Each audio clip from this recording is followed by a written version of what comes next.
The contract said I belonged to him until the debt was paid. What I didn't say,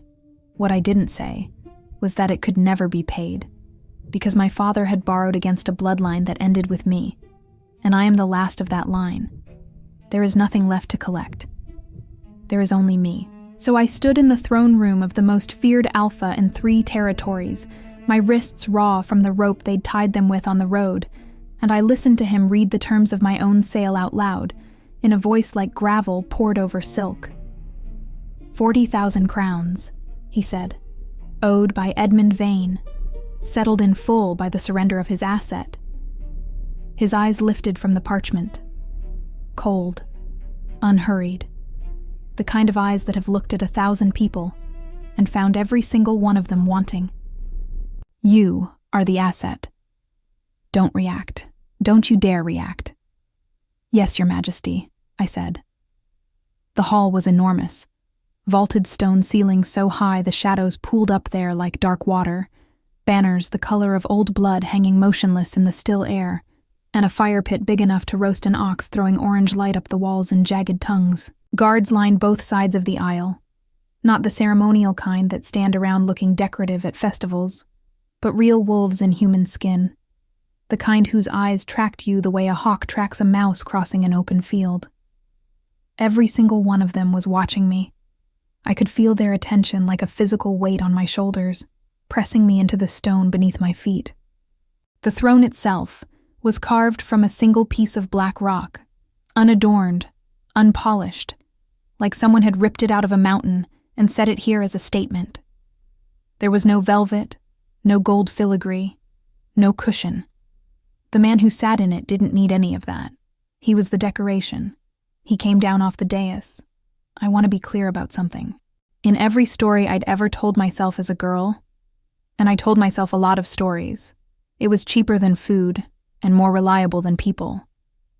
The cruel king was old, fat, scarred in ways that made him ugly. A villain you could hate cleanly, without complication, without that horrible pull in the pit of your stomach that says this is going to be a problem. This man was none of those things. He was tall in a way that made the enormous room feel small, broad through the shoulders, narrow at the hips, with dark hair shoved back off a face that looked like it had been carved by someone with a grudge against subtlety. High cheekbones, a jaw you could break your hand on, and a mouth that sat in a permanent line between cruelty and consideration. A thin gold circlet sat in his hair like an afterthought, like even the crown knew it was secondary. He was, and I hated my own brain for the observation. Devastating. Stop. He owns you. He literally just read a receipt with your name on it. This is not the time for your stupid eyes to be doing whatever they're doing right now. He stopped in front of me. Close. Close enough that I could smell him. Wood smoke and pine and something underneath that was animal, wild. The scent of a creature that could tear out my throat between one heartbeat and the next, and wouldn't even have to shift to do it. I had to tip my head back to hold his gaze, and I made myself hold it, because the one thing I had left in this world was the refusal to look at the floor. "Look at me," he murmured. A pause. "Brave." "I'm not brave, Your Majesty. I just don't have anything left to lose." Something flickered across his face. "Not pity. Men like this don't do pity. Amusement, maybe. Or interest. With predators, it's hard to tell the difference. And that, I would learn over the coming weeks, was the whole problem with him." He lifted his hand. Slowly. Deliberately. He gave me every chance to flinch, every beat of silence a question. "Will you?" And I didn't, on principle. Which in hindsight was profoundly stupid because I should have been running and instead I was standing there thinking about how large his hands were. His fingers closed around the side of my throat, not squeezing, not threatening, just resting there, his thumb against the hinge of my jaw, his palm warm against my pulse. The way you'd hold something you'd already decided was yours, but hadn't yet decided what to do with. His skin was warm, hot even. Like a furnace banked behind bronze. I felt my pulse hammering against his palm, wild and traitorous, and knew he felt it too. Wolves feel everything. That's what the stories say. Heartbeat, temperature, the chemical signature of every emotion that passes through your blood. You can't hide from a creature that reads you like weather. Then he went still. He'd been about to say something. I watched the word form and die on his mouth. His nostrils flared, his head tilted, slow, precise, like a hound catching a thread of scent on the wind that didn't belong. And every nerve in my body lit up with one screaming, useless, pathetic thought. Please don't smell the lie on me. Please, please don't smell the lie. Because shifters can smell a lot of things. Fear, obviously. I was marinating in it. Sickness, exhaustion, desire, which was its own catastrophe waiting to happen and which I was aggressively not thinking about while this man's thumb sat on my jawline. But the old stories, the ones my mother had whispered to me in the dark when I was small enough to believe them, said the strongest of them could smell deception, could taste a falsehood in the air like copper on the tongue. And I had walked into this hall built on a foundation of lies so deep I'd lost count of the layers. The debt. My father. What my blood actually was. What I'd been sent here to do. What I'd spent 22 years hiding from every living soul. He breathed in again. Deeper. His pupils changed, contracted, then flared wide. And his grip on my throat shifted. Not tighter, but more attentive, like he'd found something under my skin that confused him. Little human, he said softly. The pet name landed like a hand on the back of my neck. Possessive, almost tender. Worse than any threat. What are you hiding? The fire cracked. Somewhere behind me, a guard shifted his weight, leather creaking against leather. The whole room was still. I had exactly one move, and it was the move I'd been making my whole life. I told the truth so I wouldn't have to tell the truth. I'm hiding that I'm terrified, I said. Is that what you smell? Because there it is, Your Majesty. I'm bought and paid for, and I don't know if I'll be alive by morning, and my wrists hurt, and I haven't eaten in 2 days. I'd think you'd be used to that smell by now.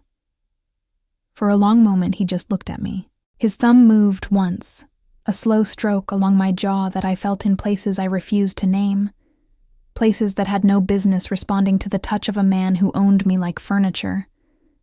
Then he let go. Cassian, he said, turning away, walking back toward the dais like the conversation was already behind him. My name is Cassian. You'll use it when we're alone. He climbed back up to the throne and dropped into it like a man twice as tired as he looked. Take her to the east rooms. Feed her. She's not a slave. Then what am I?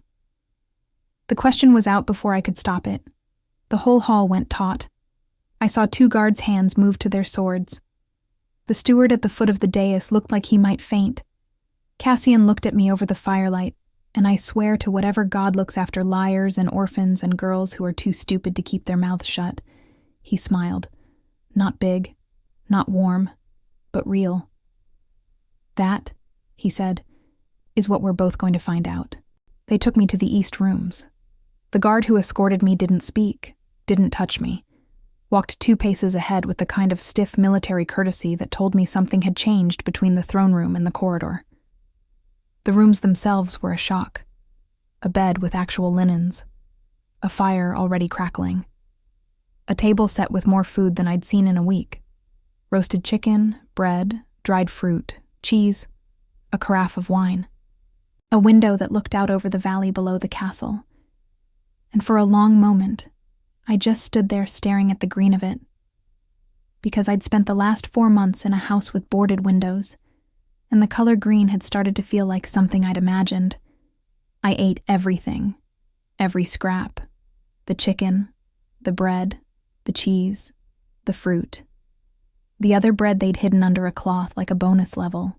I drank 2 glasses of wine and then stopped, because the last thing I needed was a loose tongue in a castle full of creatures who could hear a whisper through stone walls.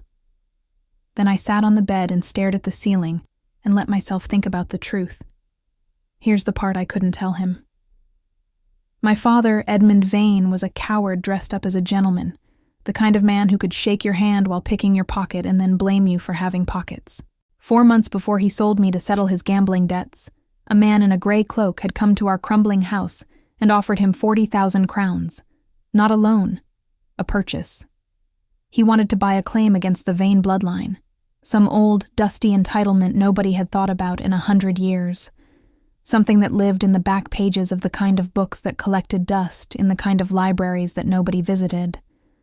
My father, who would sell the marrow out of his own bones if you bid high enough, signed.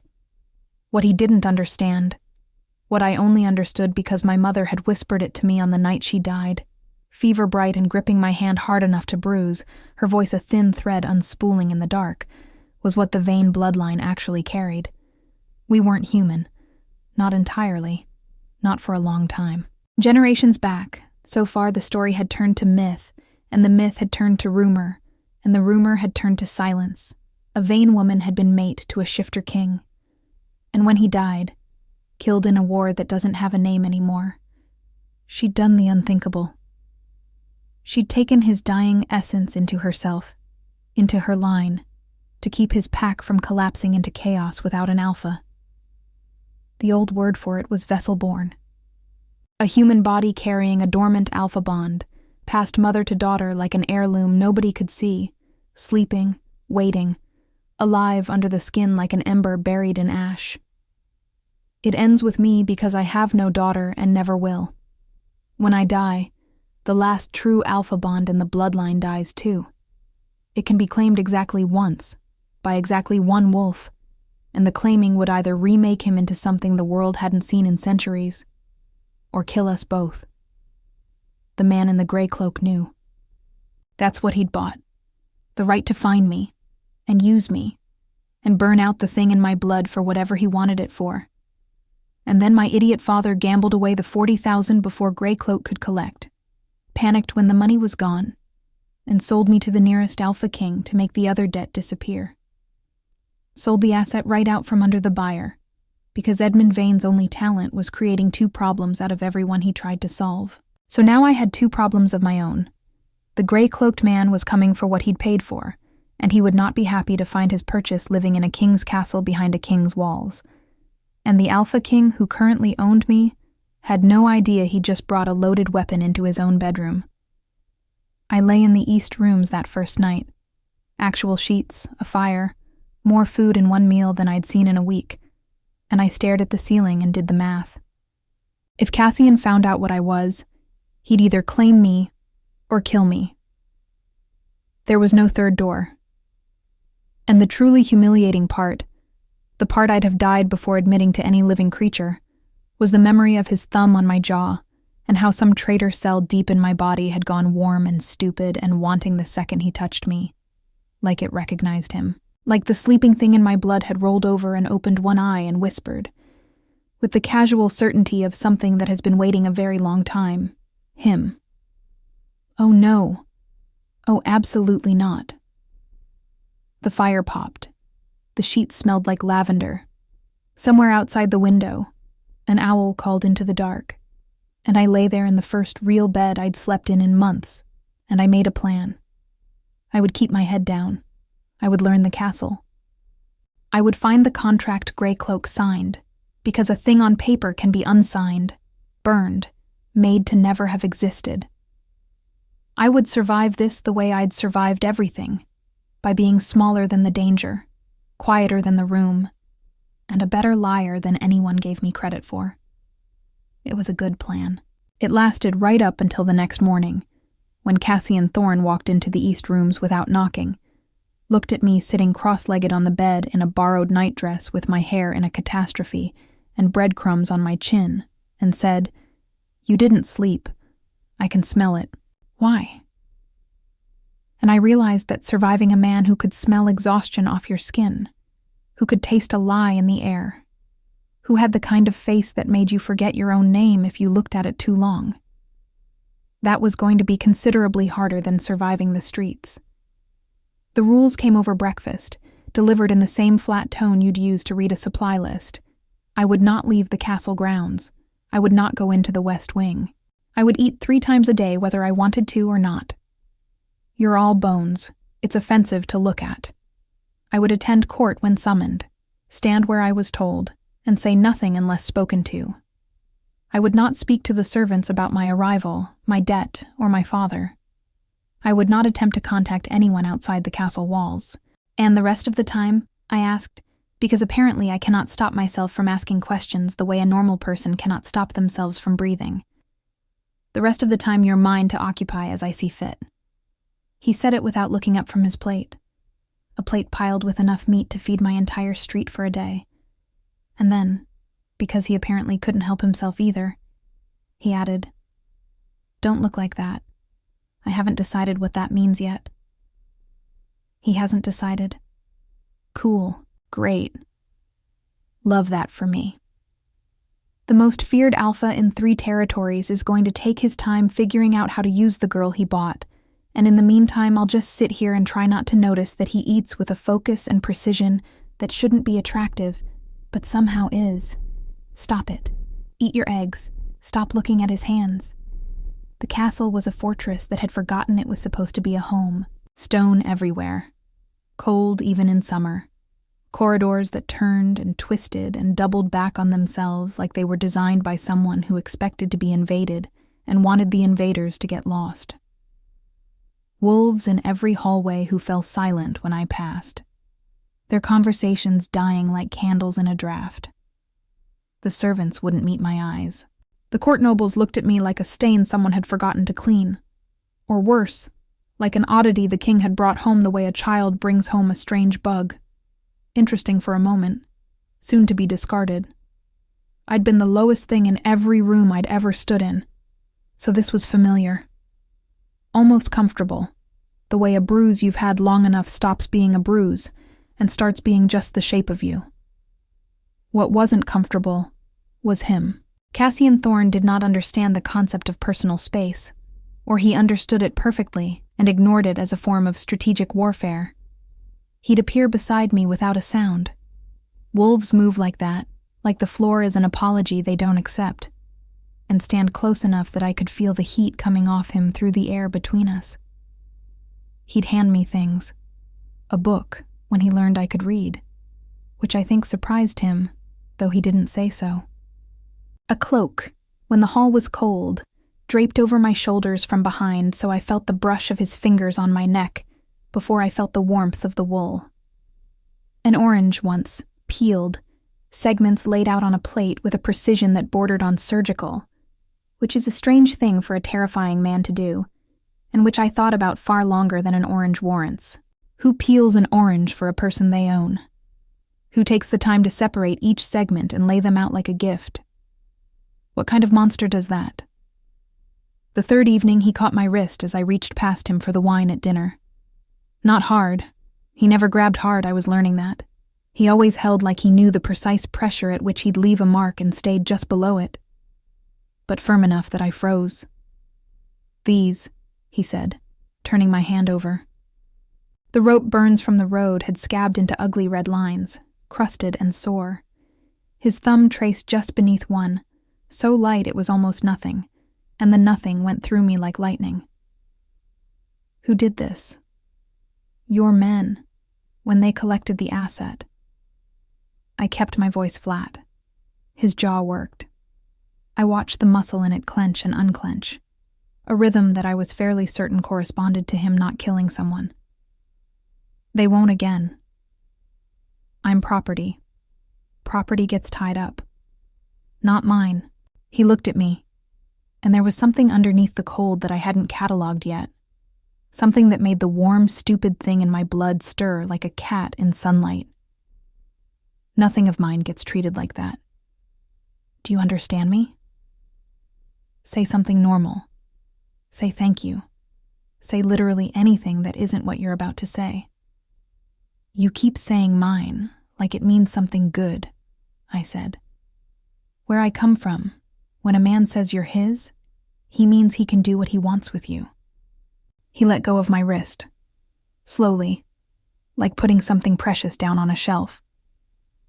"Where you come from," he said quietly, "sounds like a place I'd like to burn down." And then he left, and I sat there, with my heart doing something complicated and inconvenient, and I thought, this is bad. This is so much worse than him being cruel. Cruel, I know how to survive. I have a whole system for cruel. Go small, go quiet, go somewhere inside yourself where the hands can't reach.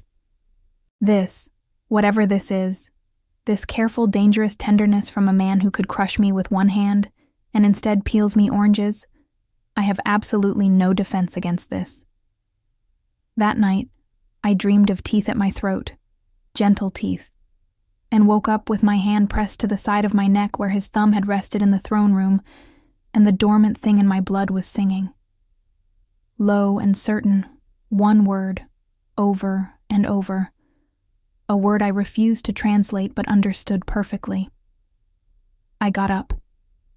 I lit a candle, and I started, very quietly, to search the castle for Greycloak's contract. Because the faster I found it, the faster I could leave, and the faster I left, the smaller the chance I'd do something catastrophically stupid, like fall for the man who'd bought me. Cassian knew I was lying about something. He just didn't know what. I figured it out at court, 4 days in. A delegation had come from the southern packs.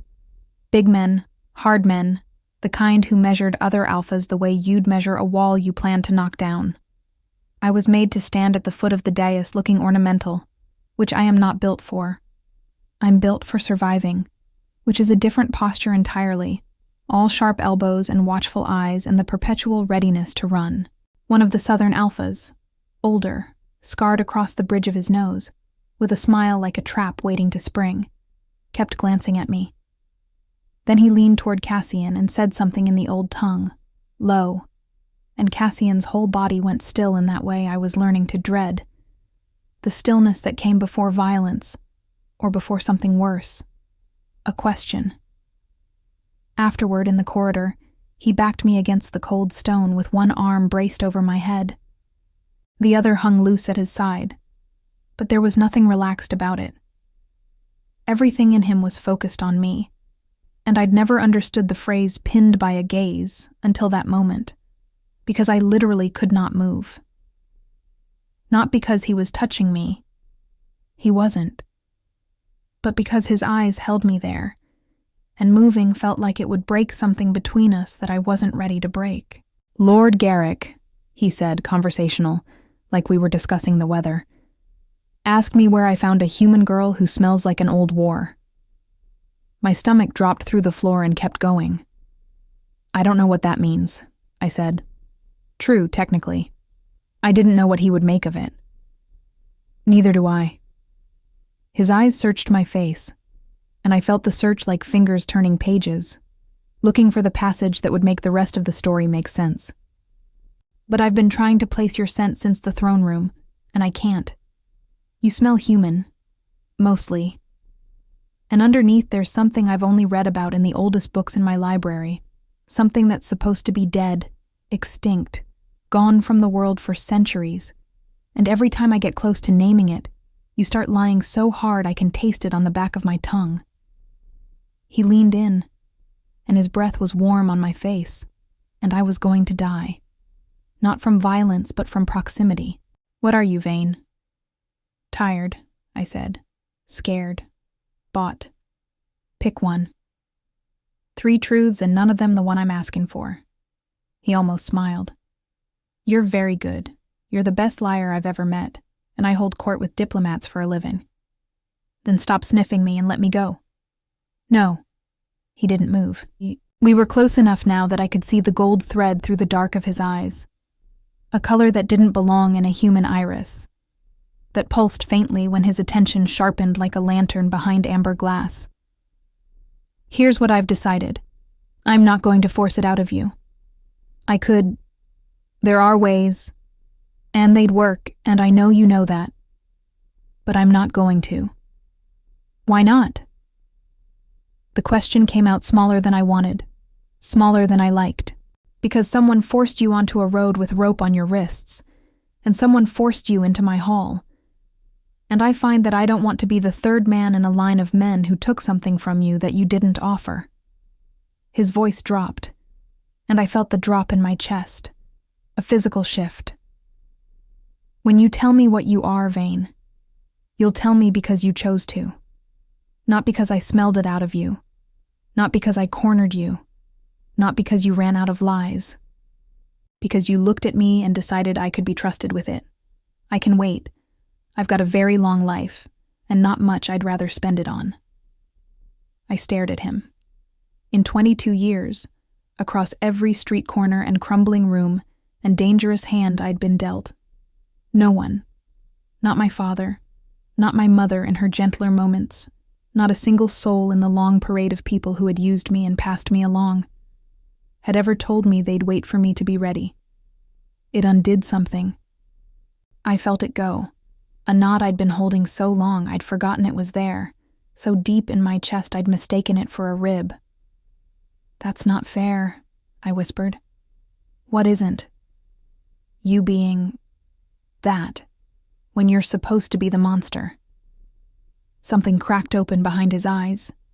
He pushed off the wall, putting space between us like he didn't trust himself in it, and when he spoke, his voice was rough, stripped of the careful control he wore like armor.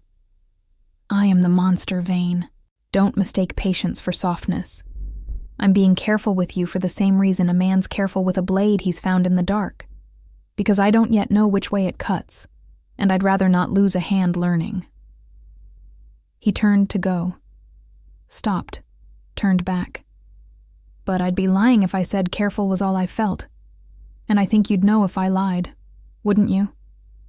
He left me there. And I leaned against the stone and pressed my hands over my face and thought, with the special clarity of someone watching their own plan catch fire from inside. I have to find that contract tonight. Because if I stay much longer, I'm not going to want to leave. And wanting things is the most dangerous thing a girl like me can do. I found the wrong room. I was looking for the steward's archive, debts, contracts, the paper bones of the kingdom. And the castle is a liar's labyrinth at night, all identical corridors and misleading turns and torches that guttered in drafts from nowhere. I took a wrong turn into the west wing, the forbidden one, the one he'd specifically said to stay out of, and that's how I found Cassian's private study with the door ajar and a fire dying orange in the grate, and the man himself asleep in a leather chair with a map across his knees and an empty cup on the floor beside him. I should have left.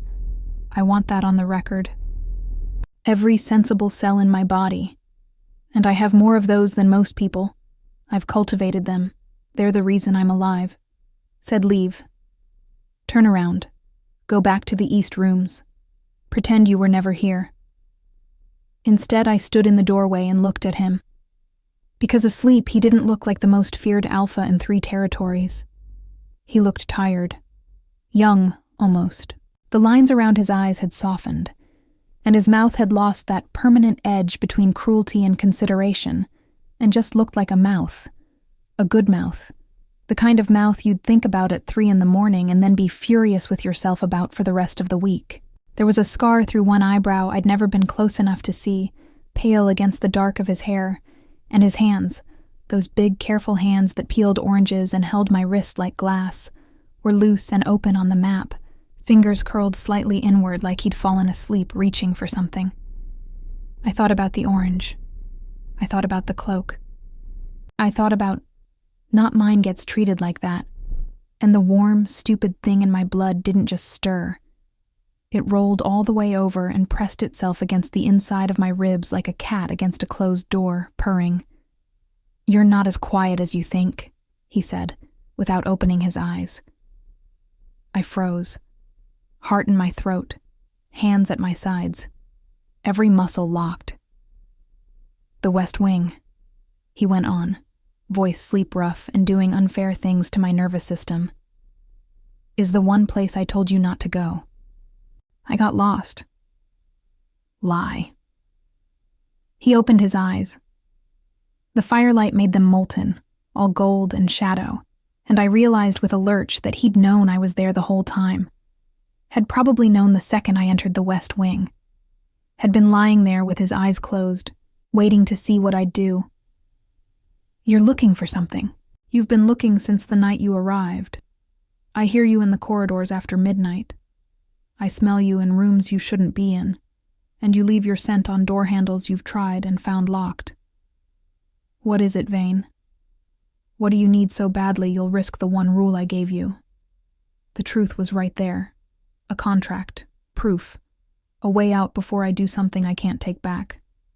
It sat on my tongue, heavy and sharp-edged, and I wanted to say it. I wanted to hand it to him and let him hold it and see what he did. But the truth was tangled up with the other truth, the blood truth, the one that could get me killed or claimed or both, and I couldn't give him one without the other. Instead, I said, "I need to know if there's a version of this where I get to leave." He stood, slow. The map slid off his lap to the floor with a sound like a sigh.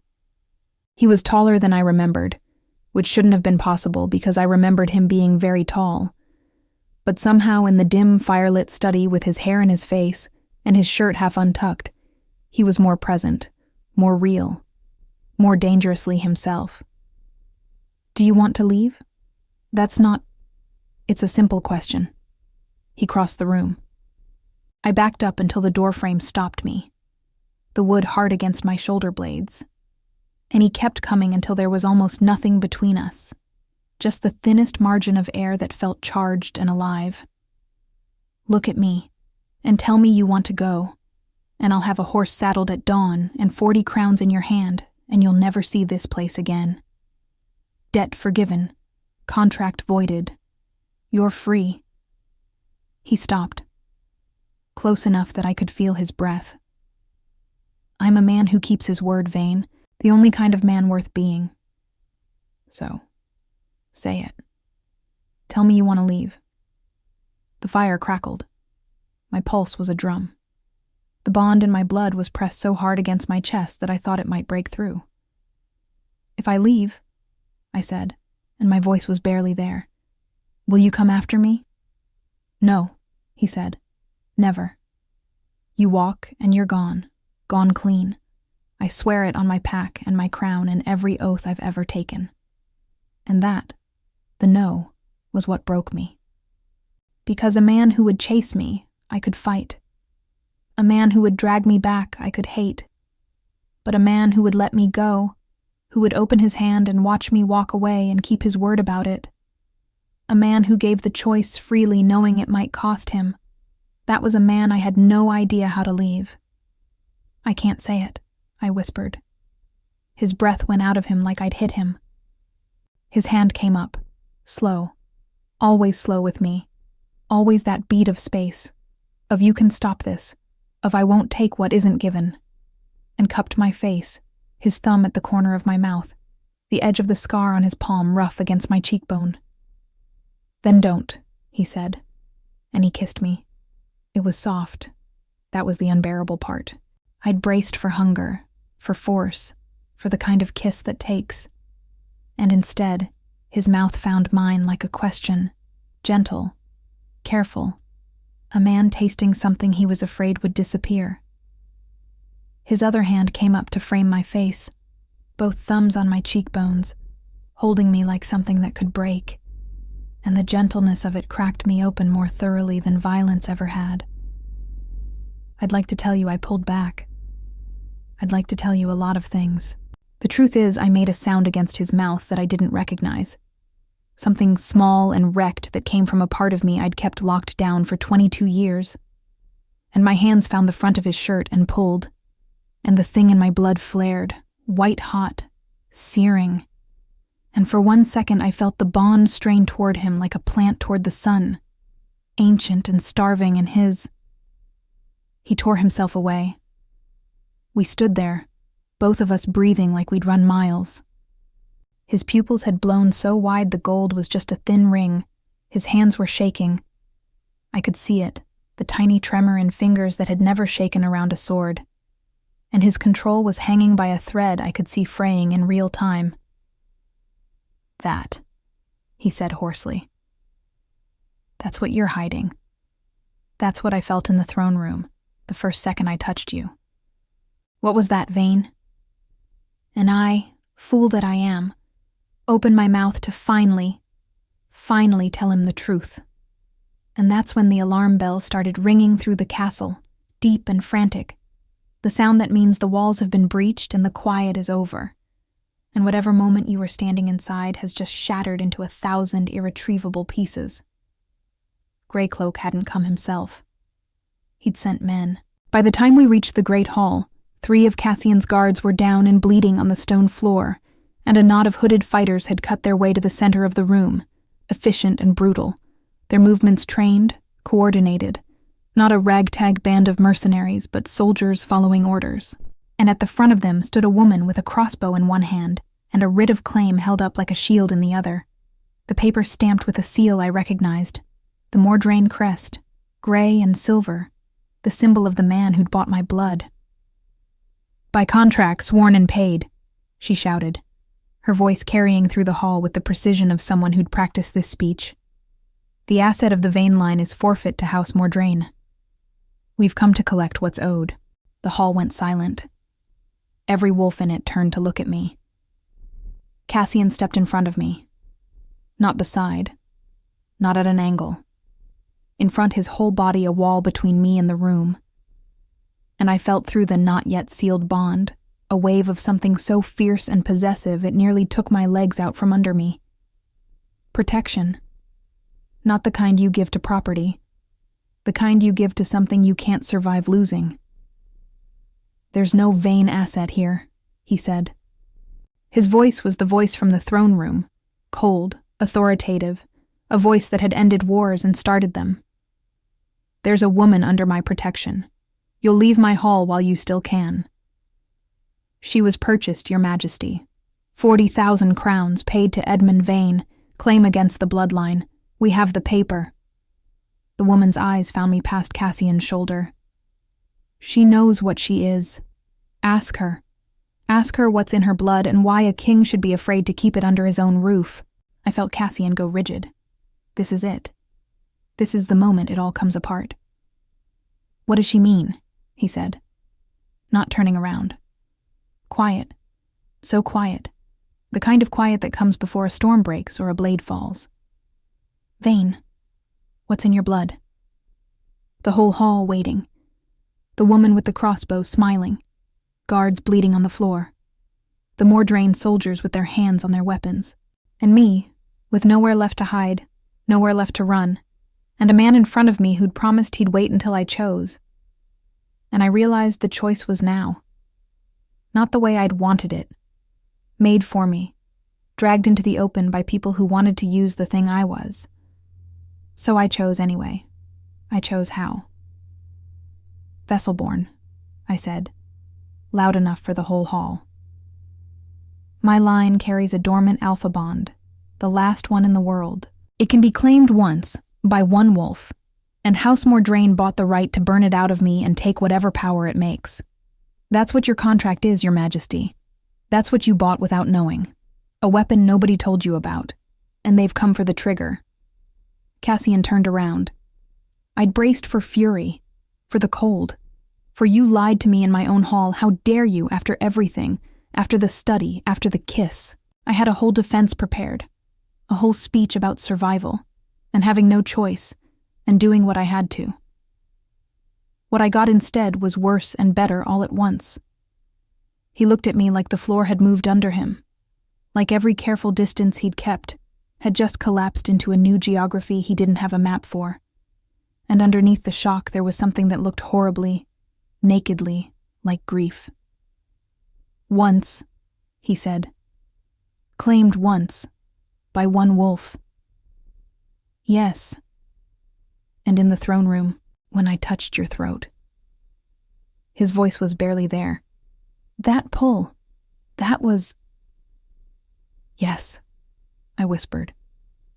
I think so. I think it's been trying to choose you since the first day. I've been fighting it because I didn't want it to be a thing that happened to us. I wanted... My voice broke. It doesn't matter what I wanted. They're here now. The woman with the crossbow had clearly heard enough. "Take her," she said. And the hall erupted. The fight was fast and ugly, the way real violence always is, not the choreographed dance of the stories I'd grown up telling myself, but a brutal scramble of teeth and steel and screaming. Cassian shifted between one breath and the next. No warning, no hesitation, just a man, and then a wolf the size of a war horse with a coat like a moonless night, and he tore through the Mordrain fighters like they were made of paper and promises. His guards rallied behind him. The woman with the crossbow got one bolt off. It caught a guard in the shoulder. He went down cursing. Before she went under a gray wolf's weight, and the crossbow skidded across the stone. But in the chaos, in the noise and the blood, and the terrible sounds of bodies meeting stone, two of them got to me. I'm not a fighter. I want to be clear about that. I'm a survivor, which is different and less impressive, and involves a lot more running and a lot less heroism. But I bit. I kicked. I drove my heel into an instep and my elbow into a throat, and my knee into a place that made a grown man make a sound like a deflating balloon, and I bought myself maybe 4 seconds, which was 3 more than I expected and 1 fewer than I needed. A hand closed in my hair. Something sharp pressed to my ribs. A knife. The thin kind. The kind that goes between bones. "Move, and she bleeds," the man hissed. Not to me. To Cassian, who had whipped around at the first scent of my fear, who stood now in the center of the wreckage half-shifted, caught between forms, terrible to look at and terrible to be near, every line of his body straining toward me like a rope pulled past its limit. The whole room held its breath. "Let her go," Cassian said. It came out distorted, the wolf still in his throat, the words mangled by a mouth that was too many teeth and not enough human. "Name your price. Anything. The treasury, the land, whatever Mordrain wants. Take it. Let her go. She's worth more than your treasury, dog. That's the point."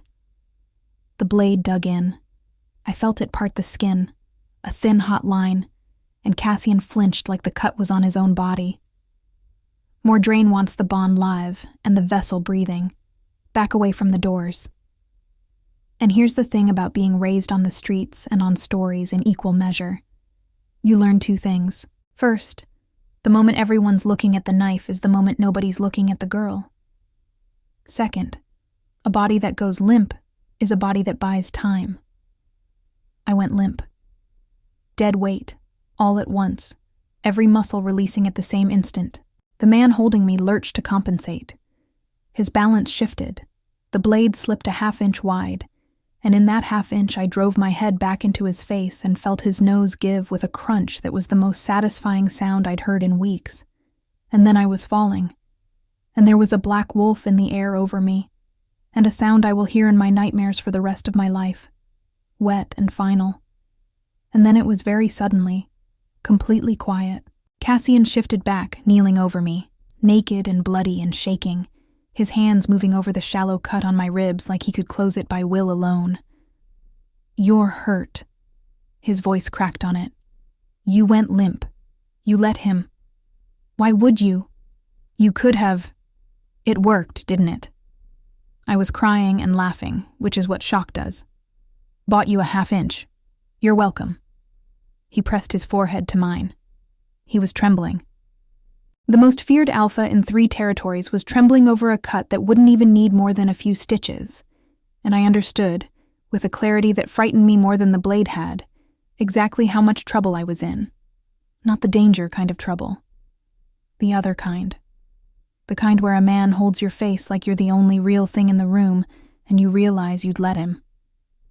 "They'll come back," he said against my skin. "More of them. Mordrain won't stop. The contract's real, paid, sworn, sealed before witnesses, and by every law I'm bound to honor a debt of claim." "Then let me go," I whispered. "Send me away clean, like you promised. If I'm not here, they have nothing to fight you for." He pulled back and looked at me. And there was the cold again, but turned outward now, at the world, at the men who'd put rope on me, and a price on my blood. "No," he said. "There's another way. There's one way to break a claim of bond. You said it yourself. The bond can be claimed once." His jaw set, muscle working, the decision already made behind his eyes. If it's already been claimed, completed, sealed, mine, there's nothing left for Mordrain to collect. The weapon goes off in the only hand it was ever meant for, and the contract turns to ash, because you can't sell a thing that no longer exists. I stopped breathing.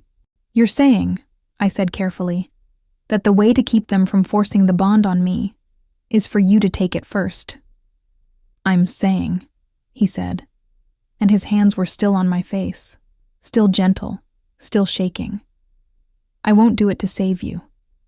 I'd never touch you to use you, not even to save your life, because that makes me no better than them, and I need to be better than them. Do you understand? I need that." He swallowed. "I'm saying that, if you wanted it, if you chose it, not because of the contract, not because of the bell or the blade, not because Mordrain is coming and the walls are thin and you're scared, but because you couldn't say the words to leave either, because the orange mattered, because the study mattered." His thumb brushed my cheek, tracing the wet track of a tear. Then it would also, conveniently, happen to save us both. But the saving has to come second. The choosing has to come first. Do you understand the difference? I did. God help me. I did. And I didn't have an answer ready. My brain was a mess of adrenaline and grief and the sharp sting of the cut on my ribs and the feeling of his hands on my face. So I gave him the only honest thing I had. "Ask me again," I said, "when there isn't blood on the floor." He almost smiled. "Deal." He carried me to the East Rooms because I told him I could walk, and he said, "I know you can," and picked me up anyway. And I let him because I was tired of fighting everything. And his arms were warm, and the bond in my chest was humming like a bell struck once, and still ringing. The healer came. Stitched my ribs while I bit down on a strip of leather, and Cassian sat on the edge of the bed and watched with an expression that suggested the healer would lose both hands if he caused me any unnecessary pain. The healer worked very, very carefully. And then, in the quiet after, with the fire low and the castle still from the aftermath of the breach and my ribs aching dully under clean linen, Cassian told me the rest of it. The part even I didn't know. "Vesselborn isn't a weapon," he said. He was sitting on the floor beside the bed, his back against the frame, his head tipped back so I could see the long line of his throat, and he looked exhausted, truly exhausted, the kind of tired that lives in the bones. "Mordrain has it wrong. Or they're lying, which amounts to the same outcome." He paused. "The bond your line carries, the old bond, the original, it's not a power to be burned out and harvested. It's a gift. The last living piece of the true bonds, the kind that died out when wolves started marrying for land and alliances instead of for mates. The kind my grandmother told me about when I was young enough to believe in them, and old enough to mourn when I stopped." He turned his head to look at me. "When a Vesselborn chooses her wolf, freely, without coercion, without force, the bond doesn't make a weapon. It makes a true mate. The deepest pairing our kind can have. Not a contract. Not an alliance. A joining so complete that the bond becomes indistinguishable from the self. The kind I stopped believing in around the time I started believing I'd rule alone forever." "Then why does Mordrain want it?" "Because a forced bond makes something different." His voice went flat, the way it did when he was controlling something underneath. "Twisted. A wolf bound to a vessel against her will doesn't get a mate. He gets a thrall. A puppet alpha, unkillable, unchallengeable, drunk on stolen power. He'd rule everything, That's the weapon Mordrain bought your blood for, not the bond itself. The corruption of it, not your blood. Your consent, taken or given. That's the whole difference between a king and a monster, and it always has been. The healer tied off the last stitch and fled. I lay there and turned it over. All my life I'd believed the thing in my blood was a curse. Something to hide. Something shameful. Something men would carve out of me if they knew. The way you'd carve a gem out of rock without caring about the rock. And here was a man telling me it was the rarest kind of belonging there is, and that it was mine to give or withhold, and that he would die before he took it without my word. You believe in it, I said. True mates. You said you stopped, but you didn't, did you? I'm looking at you, he said simply. Of course I believe in it now.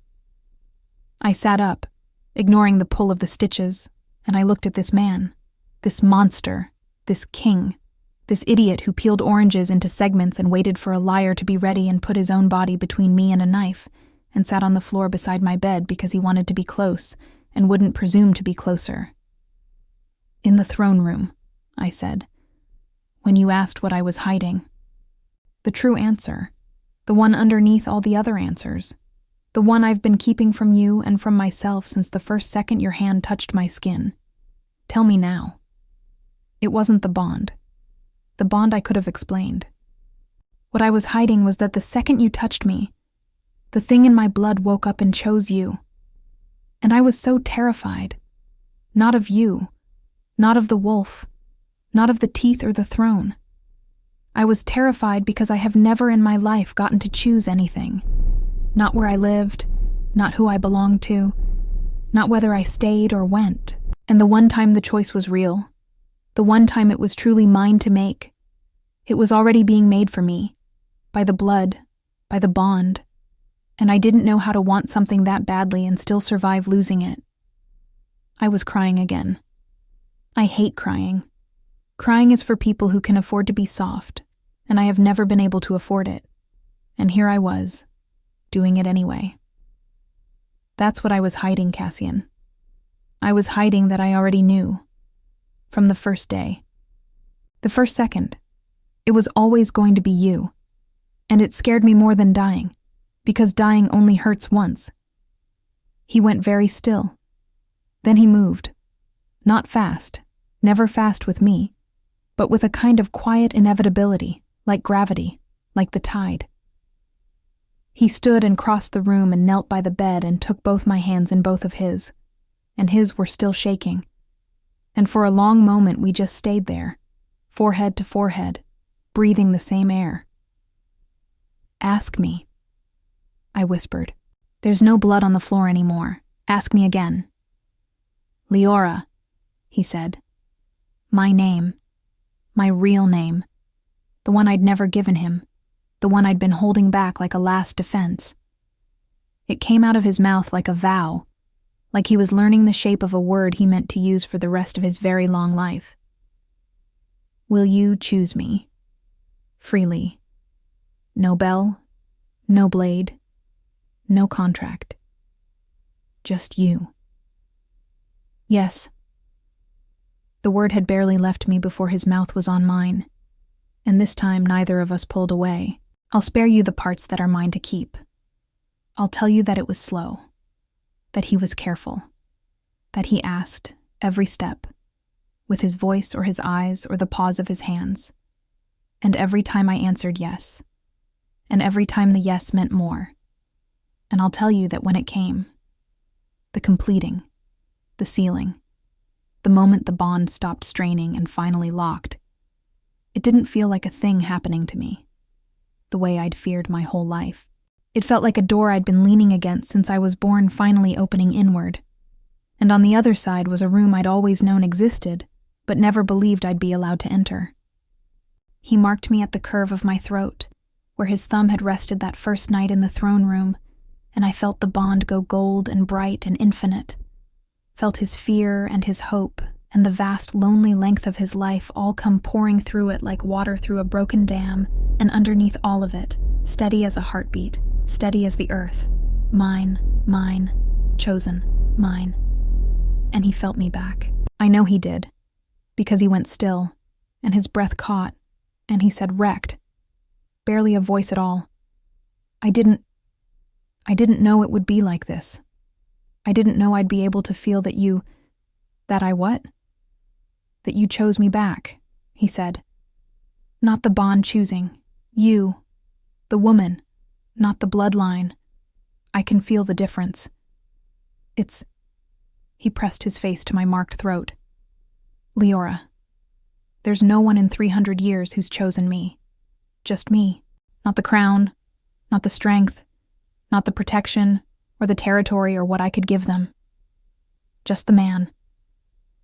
Well, I said, and I was crying and laughing again, the good kind this time, the kind that doesn't cost anything. You peeled me an orange. I'm easy.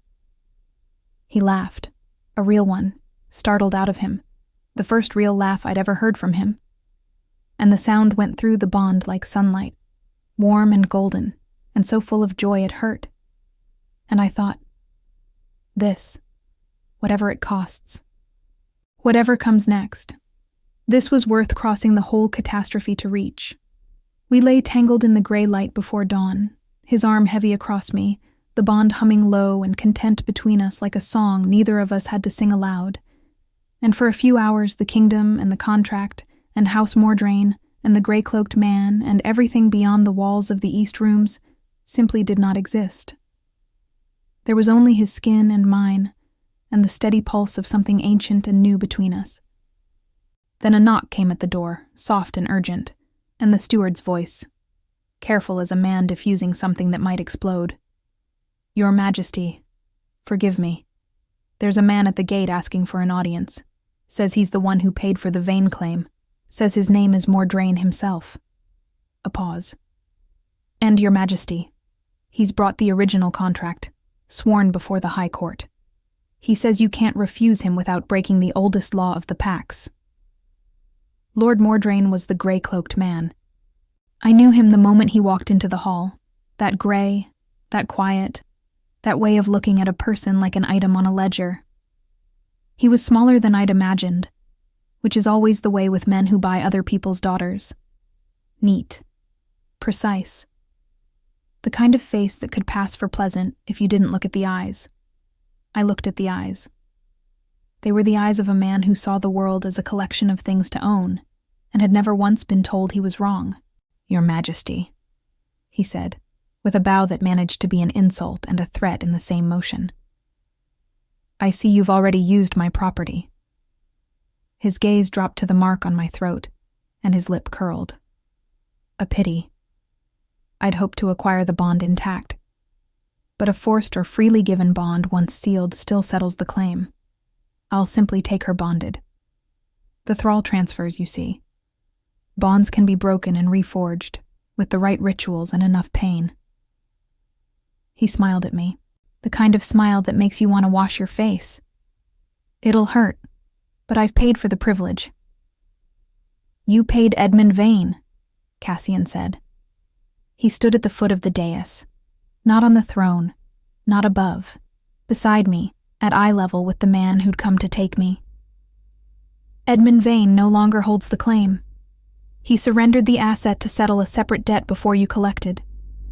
You bought a horse that had already been sold out from under you, my lord. That's not my problem, that's yours. The High Court will see it differently.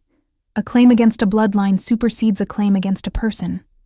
The paper's older, the oath stronger.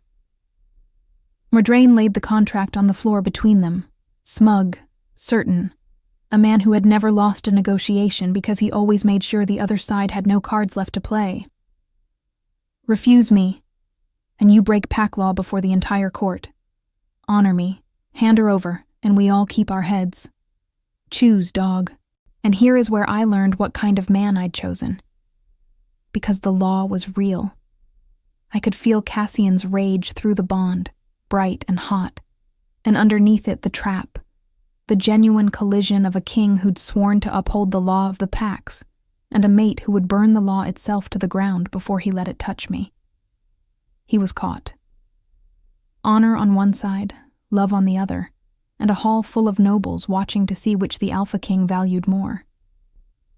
He looked at me, and through the bond I felt him decide, not which to sacrifice, how to keep both. "You're right," Cassian said. "A claim against the bloodline supersedes a claim against the person." The hall murmured. Mordraine's smile widened, and I felt through the bond something I didn't expect. Calm. Absolute, deliberate, lethal calm. "So I'll settle it the old way," Cassian went on. "The way the oldest law allows, the clause you forgot to read in your hurry to buy a woman like a sack of grain." He drew himself up, and the wolf came into his voice. Not a snarl, but something deeper, an authority that predated thrones and courts and contracts. A claim against a bloodline can be answered by the head of that bloodline, blood right. Leora Vane is the last of her line. She is the bloodline, which means the claim isn't mine to honor or refuse. He turned to me, and through the bond, I felt him hand me something no one had ever handed me before. Not a weapon, not a shield. Power. The choice. Out loud, in front of everyone. "It's hers. Lord Mordraine, your contract is with the Vane line. Address the Vane line. She's standing right there." Mordraine's smile died. Every face in the hall turned to me. The lowest thing in every room I'd ever stood in. The asset. The liar. The girl who ate when there was food and cried later when it was free. I stepped forward. "You bought a claim against my bloodline," I said. My voice didn't shake. I was almost as surprised as Mordraine. "Let's talk about my bloodline. Girl, Leora, or the Vane line, since that's what your precious paper says you own a piece of. You don't get to call me girl. You paid 40,000 crowns. That buys you a conversation, not my first name." I walked closer, and the bond at my throat blazed warm. Cassian's strength pouring into me steady and sure, not controlling, not directing. Just there, the way a foundation is there under a house. "Here's your problem, my lord. The claim is against the line. The line ends with me. I have no daughter. I will have no daughter. When I die, there is no more Vane bloodline anywhere in the world. So whatever your contract entitles you to, it expires the day I do. And a claim that dies with one woman isn't a bloodline claim at all. It's just a claim against a person. The weaker kind. The kind that was already settled when my father surrendered me to the king." I stopped in front of him. "Your own paper unmakes itself, my lord. You bought a bloodline that's already over. You bought a sunset, and now you want to collect at noon." The hall was dead silent. Not even the fires dared to crack. Mordraine's face had gone the color of his cloak. "That's sophistry.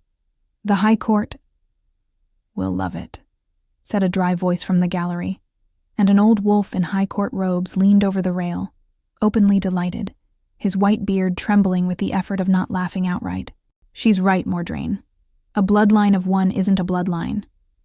Vesselborn law is explicit. The gift passes through daughters. No daughter, no line, no transferable claim.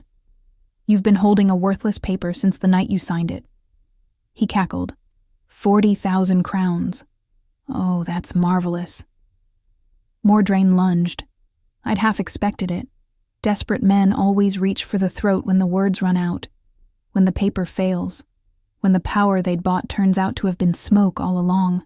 But I'd grown up reading the moment everyone looks at the knife, and this time I wasn't the one without backup. Cassian was already moving, and so were his guards, and Mordraine didn't get within 3 feet of me before he was face down on the cold stone with a knee in his back and his fancy contract crushed under a guard's boot. "Take him," Cassian said. "He drew on a guest in my hall. That claim, I'll honor." They dragged him out screaming about courts and oaths and 40,000 crowns, his voice fading down the corridor like a storm moving off. The contract stayed on the floor. Cassian picked it up, looked at it for a moment. This piece of paper that had bought my blood and shaped my life and sent me to his hall in the first place. and then he held it out to me.